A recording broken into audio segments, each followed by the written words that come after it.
सात रंग इंडिया में आपका स्वागत है। मैं हूं कुमार अनिल। मुख्यमंत्री नीतीश कुमार ने 23वें दिन ही प्रधानमंत्री नरेंद्र मोदी और भाजपा की इच्छा से अनिच्छा जाहिर कर दी है।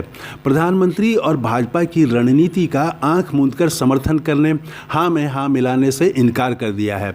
मैं कोई अटकलबाजी नहीं कर रहा हूं और न ही सूत्रों के हवाले से खबर दे रहा हूं। प्रमाण है और वो प्रमाण आपके सामने भी है।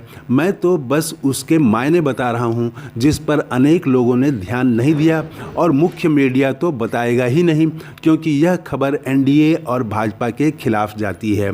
मैं भूमिका को लंबा करने के बजाय सीधे प्रमाण पर आता हूं। प्रमाण ये है कि कल चुनाव आयोग की टीम पटना में थी। सभी राजनीतिक दलों ने आयोग से मिलकर अपनी अपनी मांगें रखीं। लोकसभा चुनाव के संदर्भ में मांगें रखीं। जदयू का एक प्रतिनिधिमंडल भी चुनाव आयोग से मिला।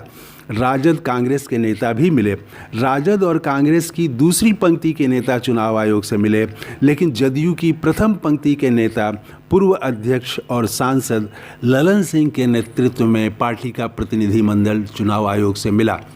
ललन सिंह ने पार्टी की तरफ से ऐसी मांग की जो प्रधानमंत्री मोदी की इच्छा के विपरीत है, भाजपा की चुनावी रणनीति के प्रतिकूल है और यह मांग पिछले कई चुनावों से विपक्षी पार्टियां करती रही हैं।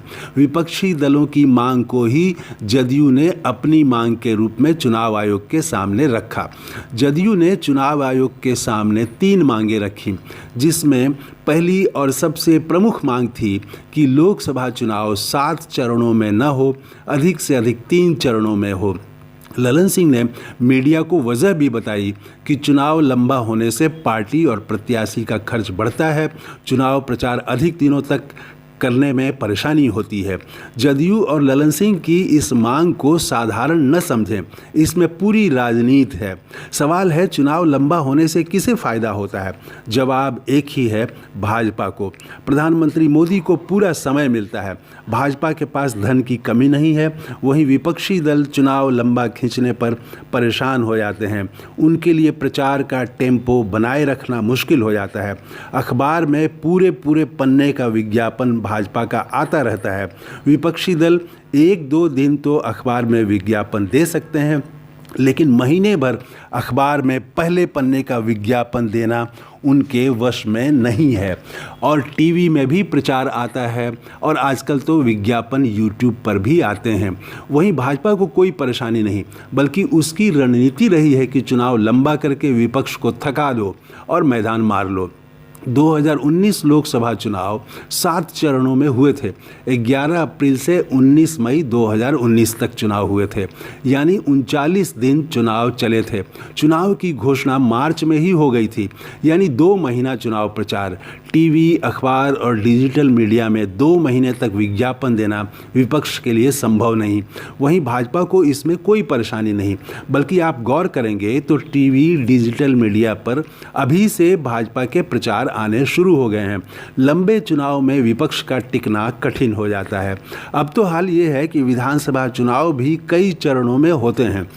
पिछले साल 5 राज्यों में विधानसभा चुनाव हुए, 4 चरणों में, 7 नवंबर 2023 से 30 नवंबर 2023 तक। छत्तीसगढ़ जैसे छोटे राज्य में भी 2 चरणों में चुनाव हुए। हर 2 राज्यों के चुनाव के बीच भी अंतराल रहा। विपक्षी दलों की मांग रही कि चुनाव लंबा न खींचा जाए। एनडीए के किसी दल ने कभी चुनाव आयोग को लंबा चुनाव खींचने का विरोध नहीं किया। पहली बार जदयू ने विपक्षी दलों की मांग को चुनाव आयोग के सामने रखा। तर्क भी वही दिया जो विपक्षी दल देते हैं। दरअसल एनडीए के छोटे दल पूरी तरह भाजपा के प्रचार पर निर्भर रहते हैं। वे प्रधानमंत्री मोदी के नाम पर ही वोट भी मांगते हैं, लेकिन जदयू ने एनडीए में रहते हुए एनडीए से अलग लाइन ली है, तो इसका अर्थ है कि वह पूरी तरह भाजपा पर निर्भर नहीं होना चाहती। नीतीश कुमार के नाम पर चुनाव लड़ना चाहती है। ऐसा नहीं हुआ तो उसके लिए विधानसभा चुनाव में दावेदारी करना कठिन हो जाएगा। जदयू तभी दावेदारी कर पाएगा जब उसकी अपनी स्वतंत्र हैसियत होगी, अपना अलग अस्तित्व होगा, अलग पहचान होगी।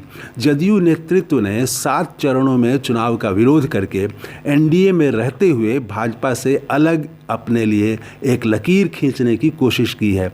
मैं यह नहीं कह रहा कि नीतीश कुमार इसी मांग पर पलट जाएंगे, लेकिन इतना तो कहा ही जा सकता है कि जदयू अपने अस्तित्व, अपनी पहचान पर आए खतरे को देख रहा है।